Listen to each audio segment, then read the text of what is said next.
The Baltimore Ravens were one of the scariest teams in the AFC last season, and after clawing their way to the top of their divisional standings, they went on a deep run in the playoffs, eventually falling short to Patrick Mahomes and the Kansas City Chiefs. However, coming off of an MVP season from quarterback Lamar Jackson, and after making some huge pickups in the offseason, the Ravens still don't have enough to win it all in 2024. So today, we're going to be diving into how the 23 season played out for the Ravens and their biggest acquisitions plus departures on both sides of the ball to explain why the Ravens won't be going to the big dance in 2024. So let's look back at the 2023 season recap. Heading into the season, the Ravens were looking eye to eye at both the Kansas City Chiefs and Buffalo Bills as the favorites to represent the AFC in the Super Bowl. Heading into their bye week in Week 13, they had already taken on a gauntlet of tough opponents, facing down the Houston Texans and Cleveland Browns twice, plus the Detroit Lions, all of which went on to make playoffs. And out of those three matchups, they went 3-1, only losing by 2 points in their second matchup against Cleveland. 13 weeks into the season, Baltimore had a very respectable 9-3 record, and the final 5 weeks of their regular season were not much easier, taking on 4 of 5 playoff teams in their final stretch. We're talking about the Rams, the Jaguars, 49ers, Dolphins, and Steelers. Once again, they fared extremely well and even proved that they were capable of making a deep run in the playoffs, going 4-1 against their playoff caliber opponents. This included a 33-19 win over the 49ers and 56-19 win over the Dolphins in back-to-back weeks. They finished the regular season with an elite 13-4 record, given their final first seed in the AFC. Along with this, quarterback Lamar Jackson went on to have an incredible regular season, picking up 3,678 yards, 24 touchdowns, and only 7 interceptions through the air, plus rushing for an additional 821 yards and picking up 5 TDs. This was able to garnish him a spot in the Pro Bowl on the All-Pro First Team, and even taking home an MVP award. After receiving a first-round bye for securing the top seed in the conference, the Ravens began their playoff run in the divisional round against the red-hot Houston Texans, who were coming off a game where they absolutely demoralized the Browns. However, Baltimore stopped them hot in their tracks, winning by a final score of 34-10. Jackson put up an impressive game to remember too, throwing for 152 yards and 2 TDs, while picking up an additional 100 yards and 2 touchdowns on the ground. Along with this, their defense held CJ Stroud in check, only allowing 175 yards and no scores from him. In the AFC Championship, they ended up taking on the Chiefs and were just 1 game away from a Super Bowl appearance. While Baltimore did give it their all, holding the Chiefs' elite offense to only 17 points, it wasn't enough, failing by a score of 17-10. Now look, the defense did do their job. The offense just couldn't find their groove. Jackson did put on a respectable performance still by throwing for 272 yards, a TD, and a pick, while also leading the team with 54 rushing yards, but he was just 1 big play away from taking down Mahomes and making the first Super Bowl appearance of his career. Through the 2023 season, the Ravens were elite on both sides of the ball, and while their passing numbers were a bit low, they didn't tell the full story. Despite finishing 21st in passing yards and 12th in passing TDs, they accomplished this with the 3rd fewest passing attempts in the entire league. Along with this, they threw the fewest interceptions as well. However, their rushing attack was arguably the best in the league, ranking 1st in rushing yards and 4th in rushing touchdowns. With Jackson's elite rushing ability, it makes Baltimore almost impossible to stop on the ground. Defensively, they were elite in both stopping the pass as well as the run. In terms of their pass defense, they ranked 6th in fewest passing yards allowed and 2nd in passing touchdowns allowed. Despite their opponents running the 6th most rushing plays in the league, they only allowed the 14th fewest rushing yards and fewest rushing touchdowns.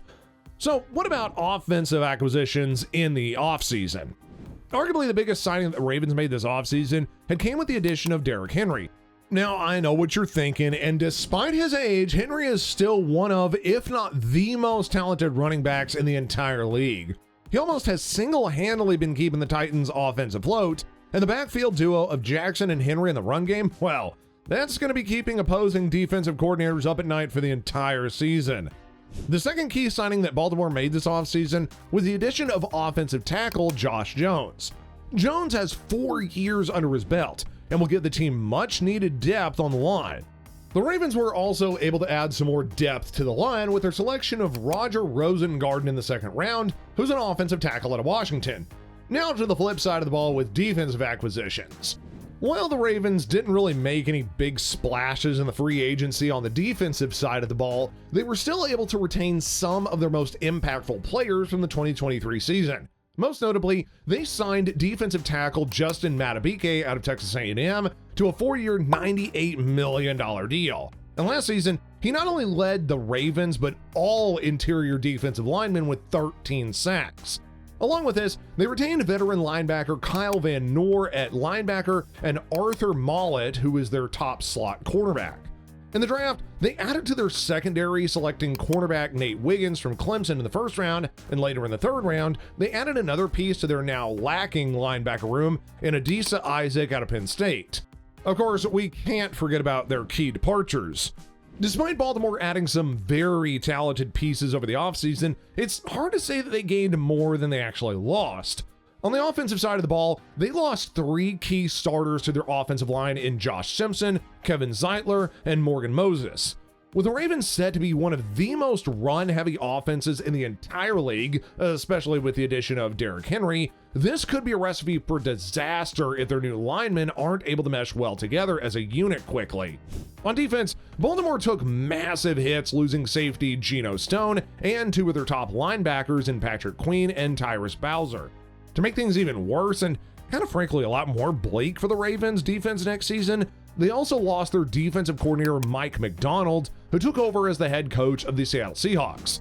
They ended up replacing McDonald with Zach Orr, who served as an assistant coach for the team for years and previously played linebacker for Baltimore. Orr definitely has some big shoes to fill since McDonald's passing, because last season, the Ravens led the league with 60 sacks and 31 forced turnovers.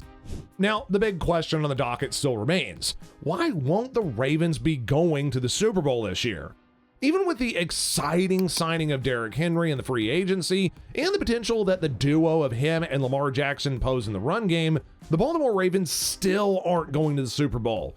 Now, it's unclear just how effective their run game will be next season, even with 2 of the top playmakers in the league. Baltimore's offensive line is still very young and very unproven after losing 3 starters. While Henry has made it work in the past with less talented 5-star fronts, he is set to be 30 this season. And with the extensive workload that he's received since joining the league, leading the league in rushing attempts 4 times in the past 4 seasons, this may be the year that he finally starts to show signs of aging. Along with this, it's kind of hard to think that Jackson's effectiveness both on the ground and through the air will still be replicated in 2024 with subpar offensive lines protecting him. Pairing this with an injury report that he's got, Baltimore's offense could be in real trouble in 2024 if their front 5 don't play at a high level early on in the year. On the defensive side of the ball, it's going to be almost impossible for the Ravens to be nearly as disruptive as they were last season.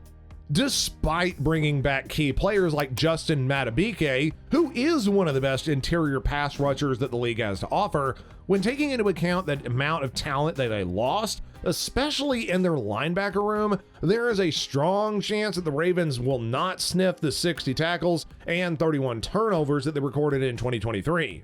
Finally, with the AFC North being as loaded as they are heading into the season, it's going to be a tough go for Baltimore to even get through the division. Shockingly, they are a disappointing 1-7 in their past 8 matchups against the Steelers.